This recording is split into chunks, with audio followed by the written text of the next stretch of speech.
पहले एक छोटा सा क्वेश्चन लिखो, मीसोटार्ट्रिक अम्ल, मीसोटार्ट्रिक अम्ल, टार्ट्रिक अम्ल ध्रुवण अघूर्णक क्यों होता है? क्यों होता है? एक यौगिक लिया है आप लोगों ने मीसोटार्ट्रिक अम्ल, यानी टार्ट्रिक अम्ल तो सारे जानते हैं आप लोग या नहीं जानते? टार्ट्रिक अम्ल से पहले मैंने मोसी लगा दी है।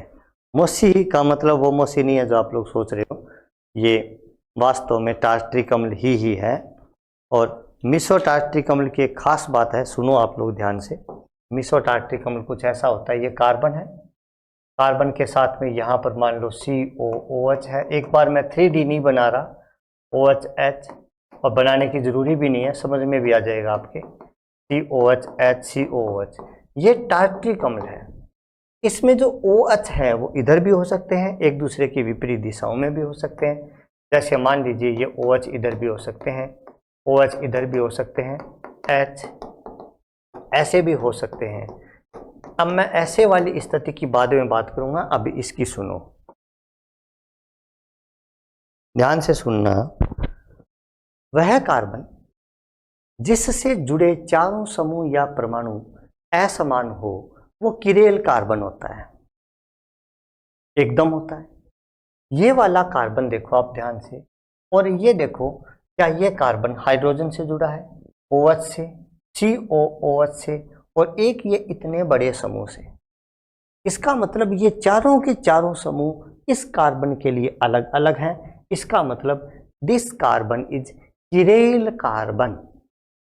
इधर देखो दूसरा कार्बन, इस वाले कार्बन में भी एक कार्बन, ये वाला कार्बन H से, OH से, COOH से और एक इतने बड़े समूह से जुड़ा है। इसका मतलब ये दोनों के दोनों कार्बन किरेल कार्बन है। किरेल कार्बन को स्टीरियोजेनिक केंद्र कहा जाता है। मैंने आप लोगों को पहले बताया कि यदि यौगिक में किरेल कार्बन होता है तो वो किरेल यौगिक कहलाता है। किरेल यौगिक प्रकाशिक समावयवता प्रदर्शित करता है। किरेल यौगिक ध्रुवण घूर्णक होता है। किरेल यौगिक में से आप यदि समतल ध्रुवित प्रकाश को गुजारेंगे तो उसका तल रोटेट होगा, घूर्णन करेगा। ये जो यौगिक होंगे ध्रुवण घूर्णक यौगिक, ये दो प्रकार के होंगे, डेक्स्ट्रो रूप या लीवो रूप। डेक्स्ट्रो जो होगा वो समतल ध्रुवित प्रकाश को क्लॉकवाइज दिशा में घुमाएगा, और जो लीवो होगा वो एंटी क्लॉकवाइज दिशा में घुमाएगा। ये बात मैंने आप लोगों को बताई थी। फिर मैंने आपको ये भी बताई कि यदि किसी यौगिक में सममिति का तत्व उपस्थित है तो वह सममित होगा, यानी वह ध्रुवण अघूर्णक होगा, यानी वो पदार्थ प्रकाशिक समावयवता कतई प्रदर्शित नहीं करेगा यदि उसमें सममिति का कोई भी तत्व मौजूद है। ये भी बताई मैंने। वहाँ ये नहीं कहा था कि वो किरेलक है, किरेलक नहीं, वो कैसा ही है, भगवान की नज़रों में सब समान है। यदि उसमें कोई भी सममिति का तत्व आया तो वो पदार्थ फिर सम्मित कहलाएगा। ये टार्ट्रिक अम्ल था, और टार्ट्रिक अम्ल को मैंने यहां से काटा। काटने पर मुझे एक ऊपर वाला भाग प्राप्त हुआ, एक नीचे वाला। मैंने देखा अरे ये तो एक दूसरे के दर्पण प्रतिबिंब है, मेरे इमेज है। इसका OH इधर है, ये COOH इधर, H इधर। इसका मतलब यदि मैं इस काल्पनिक तल से इस यौगिक को काटता हूं तो ये दर्पण प्रतिबिंब प्राप्त होते हैं मुझे। इसका मतलब यह यौगिक का प्लेन ऑफ सिमेट्री है, यानी कि सममिति का तल उपस्थित है। मैंने बताया सममिति का तल उपस्थित हुआ, सममिति का कोई भी तत्व उपस्थित हुआ तो वो यौगिक सममित होगा। सममित होगा मतलब वो यौगिक किरेल नहीं है, हालांकि उसमें किरेल कार्बन है।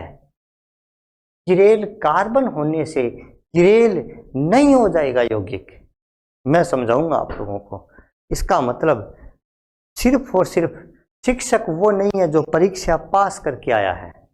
शिक्षक वो है जो शिक्षा दे सकता है, बच्चों को पढ़ा सकता है, बच्चे उनसे पढ़ सकते हैं। कई शिक्षक ऐसे भी हैं, कोई मैं शिक्षक जाति पर बात नहीं कर रहा, कह रहा हूँ कई व्यक्ति ऐसे भी हैं, वो शिक्षक कहना भी गलत है, वो शराब पी करके स्कूल में जाते हैं, बीड़ी गुटखा स्कूल में पीते रहते हैं, बच्चों के साथ ओछी हरकतें करते रहते हैं। आप उनको कैसे शिक्षक कहेंगे? मान लेंगे उनको शिक्षक? नहीं, यहाँ कुछ ऐसा ही हुआ। पहली बात तो ये देखो, इसमें समिति का तल मौजूद है। दूसरी बात, फिर सर समिति का तल मौजूद हुआ, आपकी बात मान ली, समिति का तल यदि उपस्थित है, कोई भी समिति का तत्व उपस्थित है तो वो ध्रुवण है, गुणनक है। सर हमने मान ली, लेकिन हम माने क्यों? इसलिए मुझे आप एक बात बताओ, जैसे मान लो ये OH H, यहाँ कोई X है, यहाँ कोई Y है, मैंने इसका दर्पण प्रतिबिंब बनाया, तो दर्पण प्रतिबिंब में ये OH आएगा, ये H आएगा, ये X आएगा, ये Y आएगा। मैंने आप लोगों को पहले बताया था, आज फिर बता देता हूँ कि यदि ये क्रियात्मक समूह है, दाईं ओर आया हो, आज इसको और विस्तार से बताएंगे। यदि OH समूह दाईं ओर आया हो तो ये D रूप होगा, D से दायां। यदि OH समूह बाईं ओर आया हो, यानी कि लेफ्ट हैंड साइड में आया हो, तो ये L रूप होगा। अब मैं सीधी सी भाषा जानता हूं कि यदि ये एक दूसरे के दर्पण प्रतिबिंब है तो एक D रूप है और एक L रूप है। ये वाला प्लस है, ये वाला माइनस है। ये वाला प्लेन पोलर लाइट को मान लो +10 डिग्री के कोण पर घूर्णन करवाएगा, यानी क्लॉकवाइज दिशा में घूर्णन करवाएगा, तो ये वाला एंटी क्लॉकवाइज दिशा में घूर्णन करवाएगा -10 डिग्री। यदि इन दोनों यौगिकों को यदि मिला दूं, मिक्स कर दूं बराबर बराबर मात्रा में, तब ये रेशमिक मिश्रण कहलाएगा। रेशमिक मिश्रण में D रूप L रूप के प्रभाव को नष्ट करेगा और L रूप D रूप के प्रभाव को नष्ट करेगा, जिससे +10 -10 निरस्त हो जाएंगे, 0 रह जाएगा और रेशमिक मिश्रण ध्रुवण अघूर्णक कहलाएगा। इस क्रिया को आप लोगों ने बाह्य प्रतिकार नाम दिया था, मैंने आप लोगों को बताया था पहले। अब आपको फिर से समझ लेना है, ये रेशमिक मिश्रण था। D और L रूप दोनों को यदि आप लोगों ने बराबर बराबर मात्रा में मिला दिया, सेम मात्रा में मिला दिया, तो ये दोनों रूप एक दूसरे के प्रभाव को नष्ट करेंगे और ये ध्रुवण अघूर्णक हो जाएंगे।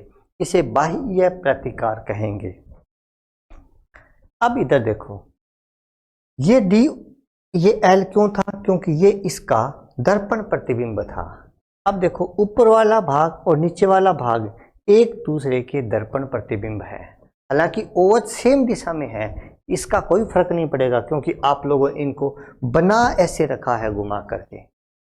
OH एक ही दिशा में हो जाए, लेकिन क्या दर्पण प्रतिबिंब है? क्या मैं इस ऊपर वाले को यदि D रूप मानता हूं, तो क्या मैं नीचे वाले को L रूप मान लूं? बिल्कुल सर, क्योंकि है तो दोनों। ये वाला किरेल कार्बन D रूप है, तो नीचे वाला जो किरेल है वो L है।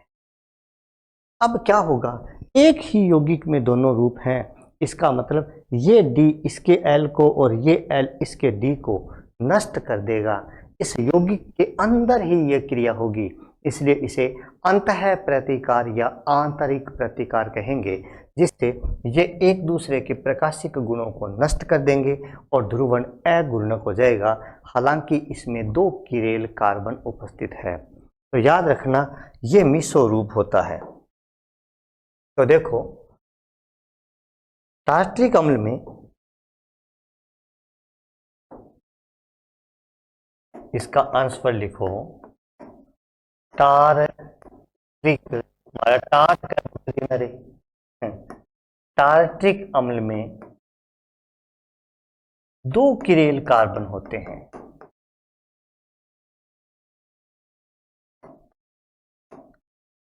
दो किरेल कार्बन होते हैं। मीसो टार्ट्रिक अम्ल में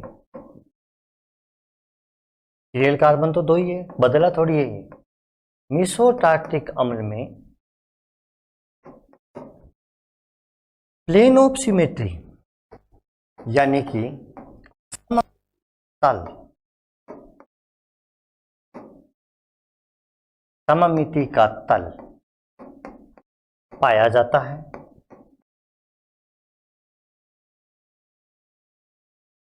अर्थात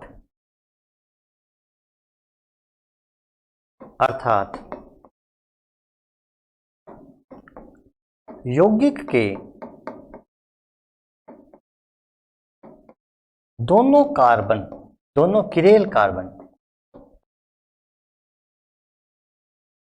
विपरीत प्रकाशिक व्यवहार, विपरीत प्रकाशिक मतलब समझ गए क्या आप लोग? Optical activity. विपरीत प्रकाशिक व्यवहार प्रदर्शित करते हैं। विपरीत प्रकाशिक व्यवहार प्रदर्शित करते हैं जिससे आंतरिक प्रतिकार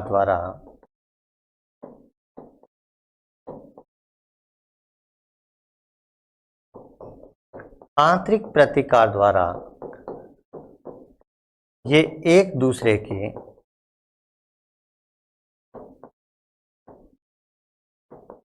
प्रकाशिक गुणों को नष्ट कर देते हैं।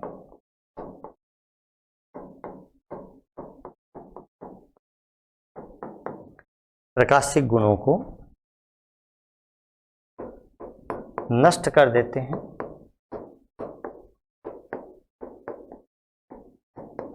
अतः यह है प्रकाशिक निष्क्रिय यानी ऑप्टिकली इनएक्टिव। आप लोग इसको प्रकाशिक निष्क्रिय कहो या ध्रुवण अघूर्णक कहो, एक ही बात होता है। ध्रुवण अघूर्णक प्रकाशिक निष्क्रिय होता है। लेकिन ध्यान रहे ये केवल टार्ट्रिक अम्ल की बात नहीं, मीसो टार्ट्रिक अम्ल की बात हो रही है। तो जो भी मीसो रूप होगा उस मीसो रूप में ऐसी ही कुछ बातें आप लोगों को पढ़नी है। एक छोटी सी चीज यदि आप लोगों, प्रिय साथियों नमस्कार सभी को जय हिंद, जय श्री राम, राधे राधे। साथियों मैं अशोक शर्मा केमिस्ट्री लेक्चरर आप लोगों के लिए ऑनलाइन प्लेटफॉर्म पर केमिस्ट्री लेकर के आ रहे हैं। दोस्तों मैं 2018 केमिस्ट्री में 22वीं रैंक लेकर के आया था राजस्थान में, और लगभग 10-12 सालों से केमिस्ट्री पढ़ा रहे हैं। काफ़ी कोचिंगों में इनमें पढ़ाया है। 2023 में सेट का पेपर हुआ था, वो भी क्वालिफाई किया था। अब देखो दोस्तों, होप एजुकेशन जेएम की जो एप्लीकेशन है ये केवल केमिस्ट्री को समर्पित है, और हम आप लोगों के लिए फर्स्ट ग्रेड और सेकंड ग्रेड की केमिस्ट्री और इसकी टेस्ट सीरीज लेकर के आ रहे हैं। तो वीडियो अपने चल भी रहे हैं। मैं आपको थोड़ा सा पहले ये बता देता हूँ कि हम जो वीडियो रिकॉर्डिंग कर रहे हैं उसकी रणनीति क्या है। आप लोग यदि अपना ऐप इंस्टॉल करते हैं तो ऐप में फर्स्ट ग्रेड और सेकंड ग्रेड में हमने डेमो डाल रखे हैं, डेमो वीडियोस जो लगभग 30-40 घंटे के हैं। आप उनको देख सकते हैं, जो निःशुल्क हैं। सभी वीडियो में इसी प्रकार की रणनीति है। आरपीएससी फर्स्ट ग्रेड का जो वीडियो हमने तैयार किया है उसमें जो भी पॉइंट लिया है उस पॉइंट को पूरा पढ़ाया है। सबसे पहले हमने टॉपिक का एनालिसिस किया है, उसके बाद में उस टॉपिक में से 2011, 2013, 2015, 2018 और 2022 इन 5 फर्स्ट ग्रेड की भर्तियों में कितने क्वेश्चंस आए हैं, कौन कौन से पॉइंटों से क्वेश्चन आए हैं, उनका एनालिसिस किया है। उसके बाद टॉपिक को टेक्निकल शब्दों को इंग्लिश में लेते हुए कंप्लीट हिंदी मीडियम में एक्सप्लेनेशन किया है। पॉइंट को एक्सप्लेन करने के बाद हमने उस पॉइंट के जो इन 5 सालों में प्रश्न आए थे उन सारे क्वेश्चनों का सॉल्यूशन किया है। साथ में इन पॉइंटों से संबंधित एनसीईआरटी की बुक में जो भी क्वेश्चन दिए हैं उन सारे क्वेश्चनों को सॉल्यूशन किया है, और कुछ अदर क्वेश्चंस भी मैंने लिए हैं जो आप लोगों के लिए उसी पॉइंट में एक साथ ही सॉल्यूशन मिलेगा। आपको मेरे वीडियो लगभग 3-4 घंटे के मिलेंगे जिसमें एक पॉइंट को पूरा एक्सप्लेन किया, पूरा एक पॉइंट। तो पहले उस पॉइंट को एनालिसिस किया गया। आरपीएससी फर्स्ट ग्रेड के 5 पेपरों में यहाँ से कौन कौन से क्वेश्चन आए हैं, कहाँ से आए हैं, तो आपको एक आइडिया लग जाएगा भाई कहाँ से ज़्यादा क्वेश्चन आ रहे हैं। इसी प्रकार आरपीएससी सेकंड ग्रेड में मैंने इसी रणनीति से वीडियो बनाए हैं, लेकिन यहाँ जो पेपर लिए हैं वो सेकंड ग्रेड के 2011 से लेकर के 2022 तक सेकंड ग्रेड के कुल 10 पेपर हो चुके हैं।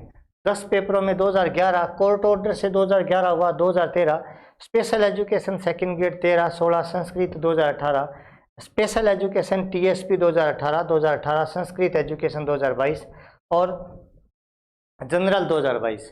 ये 10 सेकंड ग्रेड के पेपर हुए हैं। मैंने टॉपिक लिया है, उसके बाद में उस टॉपिक में इन 10 पेपरों में उस टॉपिक से कौन कौन से क्वेश्चन आए हैं। जैसे एटॉमिक स्ट्रक्चर है तो इन 10 पेपरों में एटॉमिक स्ट्रक्चर के क्वेश्चंस कहाँ कहाँ से बने हैं उनको बताया है, टॉपिक को विस्तार पूर्वक समझाया है। सेम 3 प्रकार के क्वेश्चनों का टॉपिक खत्म होते ही क्वेश्चन सॉल्यूशन करवाए हैं, जिसमें एनसीईआरटी आरपीएससी के इन 10 सालों के पेपर 10 पेपरों में आए हुए क्वेश्चंस जो उस पॉइंट से संबंधित है उनको, एनसीईआरटी के क्वेश्चंस और कुछ मुझे जो भी 5, 10, 15, 20, 50 क्वेश्चन उस पॉइंट के अच्छे लगे उनको भी यहाँ पर सॉल्यूशन करवाया है।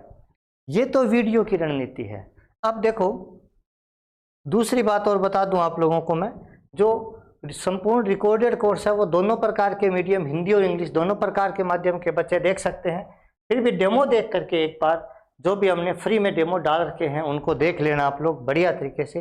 पूरा study material chapter wise previous years questions with solution आप लोगों के लिए ये मैटर मैंने तैयार किया है।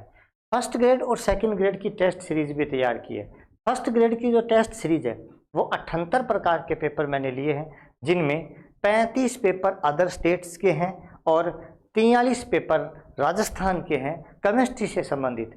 अदर स्टेट में गुजरात, महाराष्ट्र, केरला इन सारे स्टेटों के पेपर लिए हैं, अपने भी पेपर लिए हैं। इन पेपरों के 60% क्वेश्चन और 40% क्वेश्चन मैंने खुद से बनाए हैं और 6100 प्रश्नों की फर्स्ट ग्रेड के लिए और लगभग 2100 क्वेश्चनों की टेस्ट सीरीज सेकंड ग्रेड के लिए तैयार की है। तो आप लोगों को फर्स्ट ग्रेड और सेकंड ग्रेड केमिस्ट्री के लिए यदि बढ़िया तैयारी करनी है तो मैं आप लोगों को गारंटी दे सकता हूं कि आपको मैं अच्छा पढ़ाने का प्रयास करूंगा।